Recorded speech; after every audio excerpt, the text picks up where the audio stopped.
तो देखो, last class में आपको रेसिडेंट और सिटीजनशिप के बारे में बता रहा था। तो मैंने रेसिडेंट और सिटीजनशिप के बारे में बता रहा था, तो मैं कह रहा था कि देखो, रेसिडेंट और सिटीजनशिप में डिफरेंस सिर्फ उसका होता है, राइट्स की डिफरेंस होते हैं। ठीक है, तो वो एक अलग टॉपिक है कि क्या राइट्स होते हैं, उनके पीछे कौन कौन से लॉ लगते हैं, वो एक बात की बात है। ठीक है, तो खैर हम आगे बढ़ते हैं अगले टॉपिक पे। देखो, अगर मेरे को कोई पूछे कि पर कैपिटा इनकम, तो पर कैपिटा इनकम कैसे कैलकुलेट होती है, तो मैं कह सकता हूं जब हम नेशनल इनकम को पॉपुलेशन से डिवाइड करेंगे तो आपको पता है कि हमारी पर कैपिटा इनकम निकल के आ जाएगी। जब हम नेशनल इनकम को पॉपुलेशन से डिवाइड करेंगे तो हमारी पर कैपिटा इनकम निकल के आ जाएगी, यानी एक आदमी की इनकम कितनी है। तो नेशनल इनकम का मतलब क्या होता है ये मैं आपको बता चुका हूं। कौन सी इनकम होती है जो केवल और केवल इंडियंस ने अर्न की हो इंडिया में और एज वेल एज फॉरेनर्स में। ठीक है, तो पर कैपिटा इनकम से क्या होता है ना कि किसी भी कंट्री की ग्रोथ का पता लगता है। तो सेंसस हमारे देश में क्या होता है कि हर एवरी 10 ईयर में होता है, हर 10 साल में सेंसस हमारे देश में होता है। तो सेंसस के बेस पे ही हम पता लगा सकते हैं हमारे देश की पर कैपिटा इनकम कितनी है। तो पर कैपिटा इनकम से ही पता लगता है उस देश की ग्रोथ के बारे में। ठीक है, तो अब जब सेंसस होगा तो चेक करेंगे पर कैपिटा इनकम कितनी थी। 2011 सेंसस रिपोर्ट से जो पर कैपिटा इनकम थी ना वो 121 रुपए आकी गई थी भारत के एक नागरिक की एक दिन की एवरेज इनकम, शहर और गांव दोनों को मिलाकर। ठीक है, तो खैर एक एक्स्ट्रा जानकारी है ये। तो मुझे लगता है आपको अब अच्छे से समझ में आ गया होगा नेशनल इनकम और जीडीपी में डिफरेंस क्या होता है। अगला हमारा टॉपिक है, हम पढ़ते हैं कि हमारे जो इकोनॉमी होती है ना, इकोनॉमी में जो सेक्टर होते हैं, सेक्टर ऑफ इकोनॉमी में जो सेक्टर होते हैं। ठीक है, तो आपको पता है कि आपने 10th क्लास में पढ़ा होगा, मैं एक बार उसको रिवाइज करवा देता हूँ कि कौन कौन से सेक्टर होते हैं इकोनॉमी में। पहला सेक्टर आपको पता है कौन सा होता है, प्राइमरी सेक्टर होता है। प्राइमरी सेक्टर आपको पता है किससे रिलेटेड होता है, ये एग्रीकल्चर से रिलेटेड होता है। तो सबको पता है कि एग्रीकल्चर सेक्टर से रिलेटेड होता है प्राइमरी सेक्टर। ठीक है, सेकेंडरी सेक्टर आपको पता है, सेकेंडरी सेक्टर ये किससे रिलेटेड होता है, मैन्युफैक्चरिंग से रिलेटेड होता है। और हमारा जो तीसरा सेक्टर है ना वो सेक्टर कौन सा है, टर्शरी सेक्टर, TERTIA। स्पेलिंग इसकी सही से लिख लेते हैं।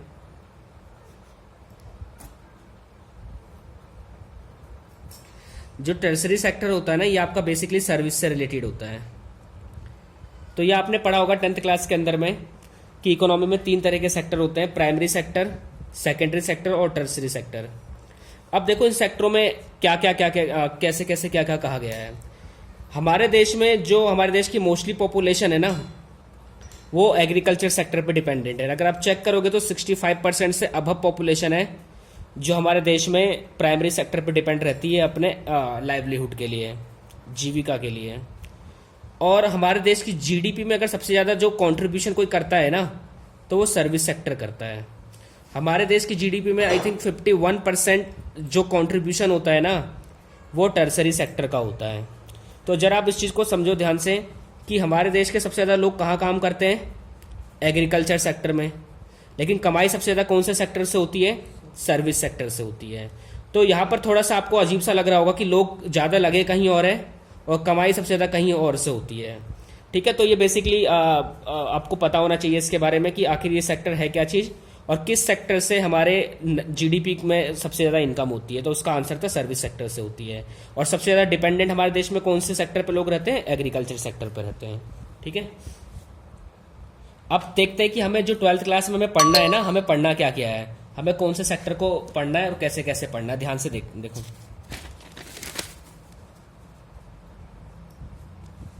देखो एक होता है 2 सेक्टर इकोनॉमी। 2 सेक्टर इकोनॉमी का मतलब होता है जहां पर केवल सिर्फ 2 सेक्टर होंगे। एक होगा आपका हाउस होल्ड सेक्टर और दूसरा आपका होगा फर्म सेक्टर। या आप ऐसे समझ सकते हो कि किसी देश में 2 आदमी रहते हैं, एक हाउस होल्ड वाले हैं दूसरे फर्म वाले हैं। ठीक है, जो गुड्स एंड सर्विस का प्रोडक्शन करेंगे और ये लोग उनका कंजम्पशन करेंगे। आप इसे प्रोड्यूसर भी बोल सकते हो, आप इसे कंज्यूमर भी बोल सकते हो। ठीक है, 2 सेक्टर इकोनॉमी में। सेकंड है 3 sector economy. Three sector economy. Three sector economy में क्या होगा कि तीन लोग रहेंगे, यहाँ पे तीन जने आ जाएंगे। हाउस होल्ड पहले से ही था, फर्म भी पहले से ही था, बस यहाँ पर गवर्नमेंट आ जाएगी। ठीक है, नंबर 3 पे पढ़ेंगे। और उसके बाद है fourth sector economy. Fourth sector economy, अब फोर्थ सेक्टर इकोनॉमी में देखो कौन कौन से लोग हैं। हाउस होल्ड तो पहले से ही था, फर्म, गवर्नमेंट और plus rest of the world.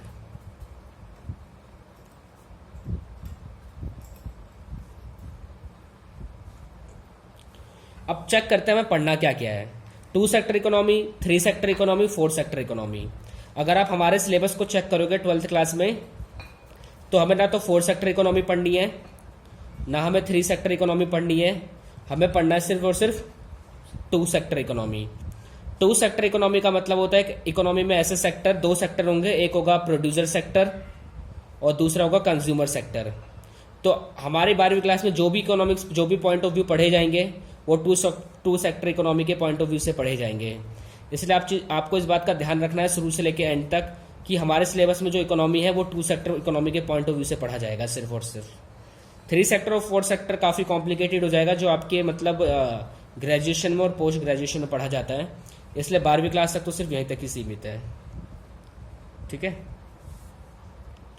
तो अब नेक्स्ट टॉपिक स्टार्ट करते हैं, जो बहुत इंपॉर्टेंट टॉपिक है, समझना पहले ध्यान से।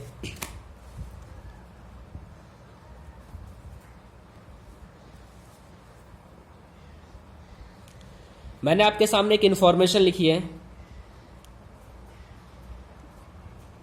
मिस्टर ए बर्थडे, जो मिस्टर ए का बर्थडे है ना, वो सितंबर में आता है। Mister A birthday comes in September. Mister A का बर्थडे सितंबर में आता है, एक इंफॉर्मेशन मैंने ये लिखी है। दूसरी इंफॉर्मेशन मैं लिखता हूं, the birthday of mister A comes in 8 सितंबर। तो आप इन दोनों इंफॉर्मेशन को ध्यान से समझो। मैंने एक तरफ लिखा है कि जो मिस्टर ए है उसका जो बर्थडे ना वो सितंबर में आता है, और दूसरी इंफॉर्मेशन में मैंने ये लिखा है कि द मिस्टर ए का जो बर्थडे है ना वो 8 सितंबर को आता है। तो दोनों इंफॉर्मेशन में क्या डिफरेंस है? दोनों इंफॉर्मेशन में डिफरेंस सिर्फ इस बात का है कि इस वाली इंफॉर्मेशन में जो डेटा आपको मिल रहा है ना वो एग्जैक्ट आपको फिक्स डेटा मिल रहा है। इसमें आपको डेटा तो मिल तो रहा है, लेकिन इसके अंदर जो डेटा है ना वो हाइड हो रहा है। यहाँ पर हाइड हो रहा है डेटा, इन्फॉर्मेशन हाइड है। यहाँ पर इन्फॉर्मेशन मिल तो रही है लेकिन कंप्लीटली इन्फॉर्मेशन नहीं है ऊपर, लेकिन नीचे वाले एग्जाम्पल में आपको कंप्लीटली इन्फॉर्मेशन मिल रही है एग्जैक्ट। तो इसलिए आज का जो हमारा टॉपिक होगा ना नेक्स्ट, वो होगा हमारा next topic difference between stock and flow. Important topic है, एग्जाम में कई बार पूछा जा चुका है, इसलिए बहुत ध्यान से समझना है। इसमें डिफरेंस आ जाता है, कई बार एग्जाम्पल में क्वेश्चंस पूछ लेते हैं इससे।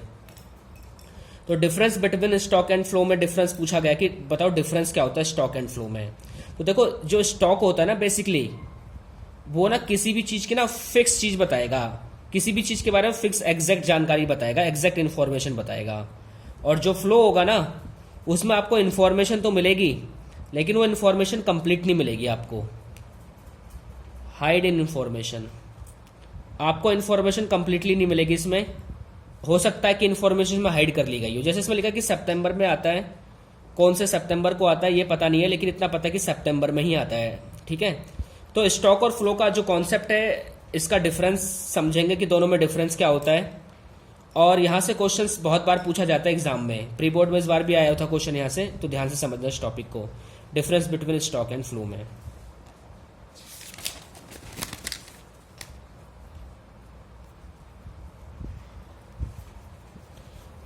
एक लाइन खींच लेना, इस तरफ लिखना स्टॉक